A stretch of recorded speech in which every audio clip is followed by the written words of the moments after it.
महाभारत के युद्ध में सर्वनाश के बाद राजमाता गांधारी शोकाकुल हैं, रो रही हैं, साथ ही अपने जीवन का आकलन भी कर रही हैं, आत्मंथन कर रही हैं कि इस सर्वनाश का मूल कारण क्या था। क्या उनकी कोई चूक तो नहीं इसके मूल में है?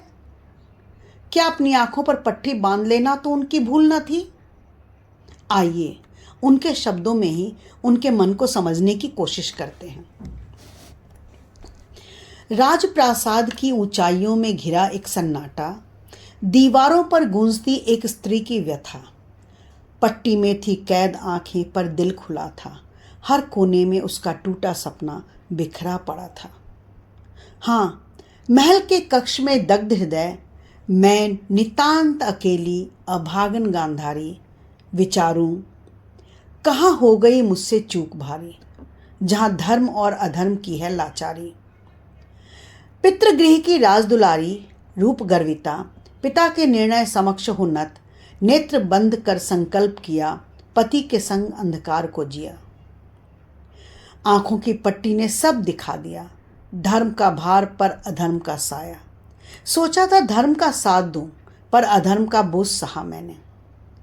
100 पुत्रों की मां का सपना, 100 जीवन दिए, 100 दीप जलाए, पर हवा ने सब बुझा दिए, युद्ध ने एक एक कर छीन लिए। क्या दुर्योधन के दोषों पर मोह में मौन रह उसे दिया था मैंने बढ़ावा? क्या उसकी जिद पड़ी थी ममता पर भारी? क्या पैरों पर स्वयं मैंने मारी थी कुल्हाड़ी? द्रौपदी के आंसुओं की पुकार पर छलनी होते हुए भी कुछ ना कर सकी। उसके चीरहरण का अपराध जघन्य था, पर उस पर मेरा मौन, दुख और पछतावा क्या किसी अपराध से कम था? जब रणभूमि से रक्त की गंध आई, मेरे 100 पुत्रों ने जान गंवाई, पुत्र शोक के दुख की ज्वाला में कृष्ण को श्राप तक दे डाला। यह श्राप नहीं, एक मां की पुकार थी। वह दर्द नहीं, हर रिश्ते की हार थी। मैंने आंखों पर पट्टी बांध तप और त्याग का जीवन चुना था, पर हर कदम पर स्वयं को ठगती रही मैं। क्या मेरा वह निर्णय सही था?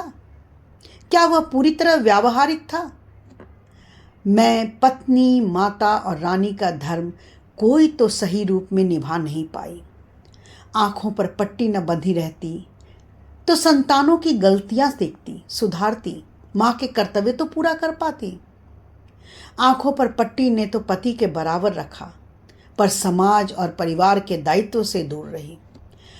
पट्टी ने सोचने का दायरा ही सीमित कर दिया, मैं तो निर्णय भी नहीं ले पाती थी। अब लगता है कि मेरा वह निर्णय ही कुरुवंश का काल बना। नेत्रहीन पति की मैं आंखें बनती, पर मैंने अपनी आंखें बंद कर उनका मार्ग भी अवरुद्ध कर दिया। ऐसा नहीं था कि मैंने अन्याय का विरोध नहीं किया, पर आंखें रहने पर वह ज़्यादा असर दिखाता और शायद यह विनाश टल जाता। अब तो सारी जिंदगी इसी पछतावे की आग में जलना होगा। आत्मग्लानि ने जीवन भर का दंश दिया है, सहना ही होगा, तिल तिल कर मरना होगा।